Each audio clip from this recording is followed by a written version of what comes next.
मेरा दूसरा क्वेश्चन ये है, आपको तो मालूम है पाकिस्तान पूरा स्क्रूड अप सोसाइटी है, पूरा उनकी मेंटालिटी तो बैकवर्ड मेंटालिटी है, अनसिविलाइज मैनर है। अगर वो जो है आप वो ब्लेम करते हैं, वो इस्लाम के ऊपर ब्लेम डालते हैं कि ये इस्लाम की वजह से ऐसा पाकिस्तानी हो गए हैं ये। तो अगर अगर वो इस्लाम छोड़ दे और पूरे एथियस्ट बन जाए तो कैसा ये इनको आप सुधारेंगे? क्या क्या सुधारेंगे क्या? वो नॉर्वे स्वीडन बन जाएंगे, वो नॉर्वे हाँ? स्वीडन बन जाएंगे, वेस्ट जैसे बन जाएंगे। इसमें कौन सी ऐसी बात है? तो सबके सामने पता। अगर वो इस्लाम छोड़ते नॉर्वे बन जाएंगे, नॉर्वे नॉर्वे स्वीडन जैसे बन जाएंगे। यस यस, एक बहुत बड़ा एलिमेंट होगा उसमें। तो मगर और इंडिया इंडिया जो है सो वो मुस्लिम कंट्री नहीं है, तो वो लोग नॉर्वे स्वीडन के ऐसा नहीं है ना। नहीं, नॉन मुस्लिम की बात नहीं है, बात है जो वैल्यूज की। आप लोगों को समझ नहीं आती वैल्यूज क्या होती हैं। वैल्यूज का क्या मतलब होता है? इकदार, जो आपकी जो फंडामेंटल्स होते हैं आपकी सोसाइटी के, आपकी सोसाइटी के फंडामेंटल्स ये हैं प्रोग्रेसिव आइडियल्स होना, कि हमने हमने बहस से आगे लेके जाना है, हमने पुराने दकियानूसी इरादों को पीछे रख देना है, चाहे वो मजहबी हो या ट्रेडिशनल हो, कल्चरल हो। कोई कल्चर के नाम के ऊपर ये नहीं कह सकता कि हमारे कल्चर में ये है कि औरतों की उंगलियां काट दी जाती हैं छोटी, उसको कभी नहीं कहा जा सकता। चाइना में एक कल्चर था, वो ऐसी जूतियां उनको पहनाते थे, उनके पैरों की शक्ल बिगड़ जाती थी, उन्होंने खत्म कर दिया।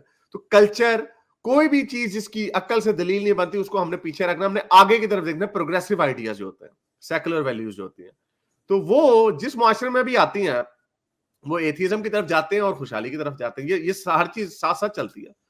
तो तो आप ये बोल रहे हैं, अगर पाकिस्तान या इस्लाम छोड़ दे तो आप नॉर्वे स्वीडन के जैसा हो जाएंगे वो लोग भी? इवेंचुअली हो जाएंगे उस ऐसा। सफर पे चल उस सफर सकते पे हैं, चल ये नहीं पड़ेंगे। कि अगले दिन एक दिन छोड़ा और अगले हाँ, तो दिन वो सारी बात है, ऐसा यही मेरा कितने मतलब कितने है। साल में हो जाएंगे वैसा? It takes a few generations. 30-40 साल में बड़ी चीजें बदल जाती हैं, मुल्कों के 30-4 पूरे साल मुल्क बदल। में फ्यू जनरेशन होते हैं वो 30-4। हाँ, generation is about 10 years। Yes. 10 years में एक जनरेशन होता है।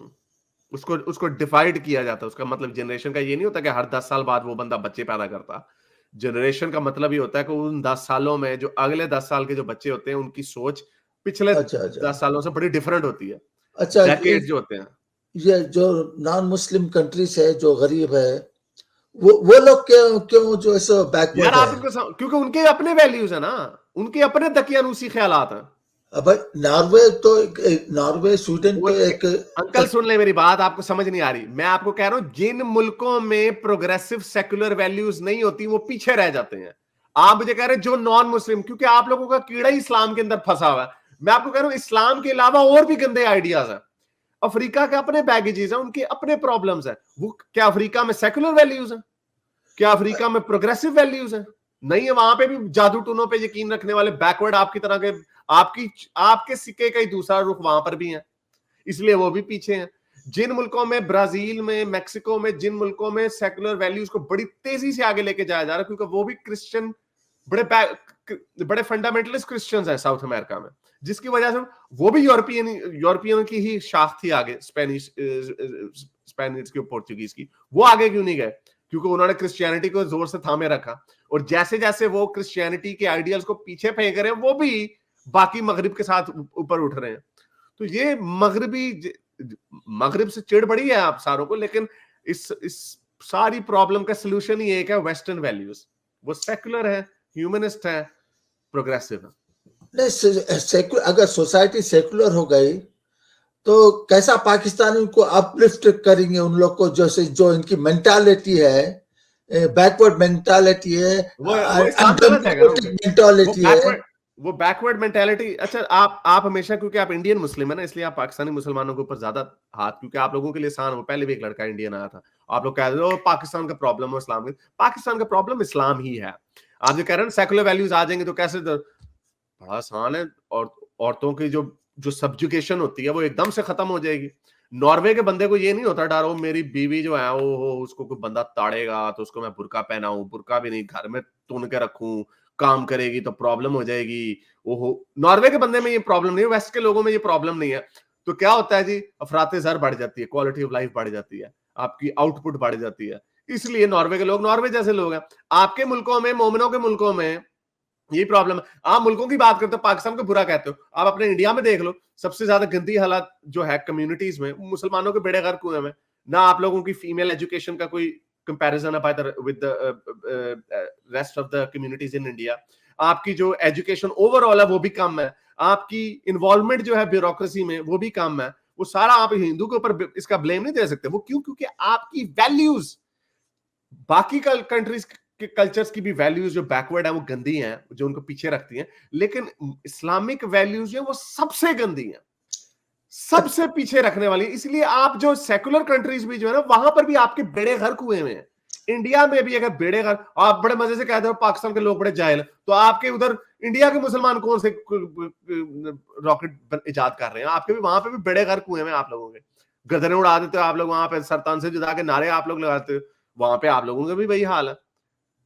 तो अच्छा, ये इस्लामिक वैल्यूज प्रॉब्लम है। अच्छा, पाकिस्तान मुसलमान ही रहे और वो सेकुलर आइडियोलॉजी को अडॉप्ट करे तो वो नॉर्वे स्वीडन के साउथ इवेंचुअली यस, इवेंचुअली, क्योंकि हमारे पास कोई एक सोसाइटी ऐसी नहीं है। मुझे एक कंट्री बता दें, एक कंट्री बता दें जिसने सेकुलर प्रोग्रेसिव वैल्यूज को अडॉप्ट किया हो और वो बैकवर्ड रह गई हो। एक भी सोसाइटी आपकी ऐसी नहीं मिलेगी। तो जापान और कोरिया जो कि बड़े कंजर्वेटिव मुल्क थे, उनके अपने बैगेजेस थे, वो भी 70 सालों के अंदर टॉप इकोनॉमीज दुनिया की बन गई। हालांकि ये वेस्टर्न वैल्यूज हैं, ये वाली जो वैल्यूज की मैं बात करूं, ये वेस्टर्न वैल्यूज, मगरबी यानी यूरोप से आई हैं। जो जब वही वैल्यूज उन्होंने जापान और साउथ कोरिया में लगाई, वो कंट्रीज भी उठ गए। आपके पास कोई ऐसी एग्जांपल नहीं है जहां पे वेस्टर्न वैल्यूज डाली गई और वो उठी नहीं। हर जगह पे ऐसे ही है। तो यही तारीख को देखते हुए मैं यही कहूंगा कि यही अगर वैल्यूज अगर आप पाकिस्तान में भी लगाएंगे तो पाकिस्तान भी बड़ी तेजी से ऊपर उठ जाएगा। तो फिर आप ये बोल रहे हैं कि इस्लाम का कोई फॉल्ट नहीं है, सिर्फ western I mean secular value हो जाए तो पाकिस्तान भी इस्लामिक रह के भी नहीं, जो इस्लामिक रह के सेकुलर रहा ही नहीं जा सकता। ये है कि दिन के अंदर रात करेंगे आप, ये ऐसा हो ही नहीं सकता। सेकुलर प्रोग्रेसिव वैल्यूज का मतलब ये है कि आपने एलजीबीटी की क्यू को इज्जत देनी है, आपने इंसानों को बराबरी देनी है। क्या खलीफा काफर बन सकता है? आपके इस्लाम में ऐसा हो ही नहीं सकता। तो क्या सी आप बच्चों वाली बातें करते हैं? इस्लाम और सेकुलर वैल्यूज दो ऑपोजिट एंड्स है, ये हो ही नहीं सकता। तो ये हो ही नहीं सकता। कुरान के अंदर लिखा हुआ है इस्लामी निजाम कायम करो।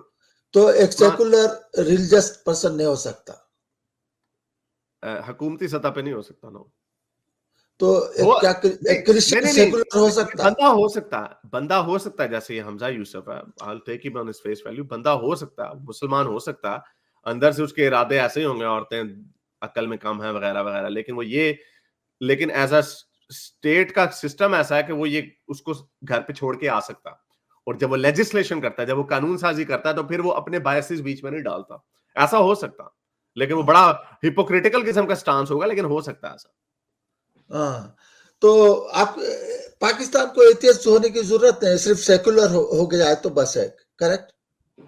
वैल्यूज जो है पाकिस्तान को सेकुलर ह्यूमनिस्ट प्रोग्रेसिव वैल्यूज अपनानी पड़ेंगी। तो रिलीजन से nothing to do with backwardness और है आप यार आप चले यार, ओके अंकल, मुझे पता आप जो अपनी तरह से आज कर रहे हैं, मैं बड़ी आपको हर वो जवाब दिए जा रहा हूँ जो आप उसका उल्टा मतलब निकाले जा रहे थे। चले आप एंजॉय करें मेरा। जिन वैल्यूज की हारिस बात कर रहे हैं वो एट ऑड्स हैं इस्लाम के, तो वो दोनों चीजें साथ साथ चल ही नहीं सकती। जो इस्लाम जो है वो अपने निफाज की बात करता है, निजाम के निफाज की बात करता है, उसके साथ फिर आप कैसे दूसरी वैल्यूज इनकॉर्पोरेट करेंगे? तो ये दोनों एट ऑड्स हैं, एक दूसरे से वो है, मुतजाद चीजें हैं दोनों। देखिए, मुसलमान एक जमाने में जो है सो बहुत तरक्की याफ्ता लोग थे और बहुत वेल सिविलाइज्ड पीपल थे। वो वेल्थी, सबसे ज्यादा पावरफुल थे दुनिया में सारी दुनिया में। कौन? ये क्या उस्मानिया जो खिलाफत थी। हाँ, तो लोगों को लूट के दूसरी जगह जाते थे, वहां पे जहाद करते थे, वहां का मालो दौलत, वहां के चर्च सब कुछ लूट लेते थे, तो दौलत थी उससे थोड़ा बहुत पैसा जो है उनके कुछ जो थिंकर वगैरह थे उनको दे देते थे, तो वो भी अपनी फील्ड में।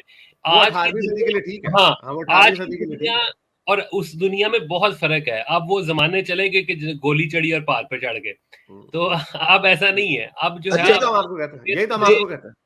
हाँ। सॉरी नहीं, मैं बस ये कह रहा था कि अब जो तरक्की करने के जो है ना चीजें, एवेन्यूज और तरक्की करने के जो बैरोमीटर हैं, वो ये सिर्फ जंगी सलाहियत और फौज कितनी बड़ी है आपकी और आपकी तिजोरी के अंदर कितना सोना है, सिर्फ ये नहीं है। अब आपकी टेक्नोलॉजी है, आप कितनी इनोवेशन कर रहे हैं, आप दुनिया के अंदर जो साइंस और टेक्नोलॉजी अब जो है वो बैरोमीटर है तरक्की का, सिर्फ रकबा, लोग, ये चीजें नहीं है जी। चलें बहुत शुक्रिया, बहुत शुक्रिया, एक मिनट बहुत शुक्रिया, थैंक यू। चलें, कह रहे हैं आप, क्या कहना है? अच्छा, वो स्पेन में इस्लामिक हुकूमत थी वहां पर, तो वो जो स्पेन था बहुत तरक्की याफ्ता मुसलमान कंट्री था और बहुत साइंस में डेवलप कंट्री था पूरे यूरोप में, और वो इस्लामिक कंट्री था। तो ये कैसा पॉसिबल हुआ? वो तो सेकुलर तो नहीं थे ना वो लोग, स्पेन के मुस्लिम। साइंस उस वक्त ये वाली साइंस नहीं थी। ओके, आप ये कहते हैं कि साइंस जो है, हर चीज की एक लिमिट होती है ना। पानी अगर आपने थोड़ा सा डाल दिया तो इसका मतलब ये नहीं कि उस गिलास को भी आप यही कहेंगे ये भी तो इसके अंदर पानी है। वो पानी जब एक हद से ज्यादा जाएगा, आपने लिमिट तो आगे बढ़ाती जानी है। तो जब आपकी साइंस इस्लाम से कॉन्ट्राडिक्ट करती है तो आप किसको चूज करेंगे? इस्लामी सोच के मुताबिक इस्लाम को करेंगे। एवोल्यूशन आती वहां पे, अगर एवोल्यूशन आती, अगर कोई डिस्कवर कर लेता मुसलमान साइंसदान एवोल्यूशन है, वो कह देता नहीं आदम हवा की कहानी है, तो आप गर्दन उतर जानी थी। तो आप बात कर रहे हो पुराने जमानों की, जब ये एक हद तक साइंस पे कहा जा सकता था। अभी भी लोग साइंस को तब तक कह सकते हैं जब तक उसके इस्लाम के साथ क्लैश नहीं होता। तो इसमें तो कोई ऐसी खास बात नहीं है, और यही वजह आपके सामने है वजह। और आप लोग मुसलमान वही फूल्स पैराडाइज में रही जा रहे हो अभी तक उसी में। हाँ, हमारे 9वीं सदी में हम बड़े ताकतवर थे, तो हम फिर, आप लोगों का मसला ही है, ये ऐसे ही है जैसे वो चंगेज खान का इंतजार कर रहे हैं मंगोल, इटालियंस जो है जूलियस सीजर का इंतजार कर रहे हैं, यूनानी जो है सिकंदर आजम का इंतजार कर रहे हैं। आप लोगों का कहानी मसला ही वही है। अगर सिकंदर आजम या जूलियस सीजर या चंगेज खान आज जिंदा होते हैं ना, तो उस जीनियस के साथ वो मंगोलिया या इटली या यूनान को वहां पर नहीं ले जाना था उन्होंने, जहां पर वो लेके जा चुके थे अपने वक्त में। क्योंकि वक्त बदल जाता है, जब वक्त बदल जाता है तो माजी की चीजें लोग जानते हैं। अब आप वो काम, वही स्ट्रेटेजी लगा के अब नहीं जीत सकते दोबारा। तो ये आप लोग मोमिन है क्योंकि आपका असल में ईमान अंधा है, इसलिए आपको अक्ल से तो कोई बात नहीं। थैंक यू वेरी मच, बहुत शुक्रिया। Thank you. मेरे इस नेक काम को जारी रखने के लिए मुझे पेपैल या पेट्रियन पे जरूर सपोर्ट कीजिए, ताकि मैं अपना पैगाम ज्यादा से ज्यादा लोगों तक पहुंचा सकूं।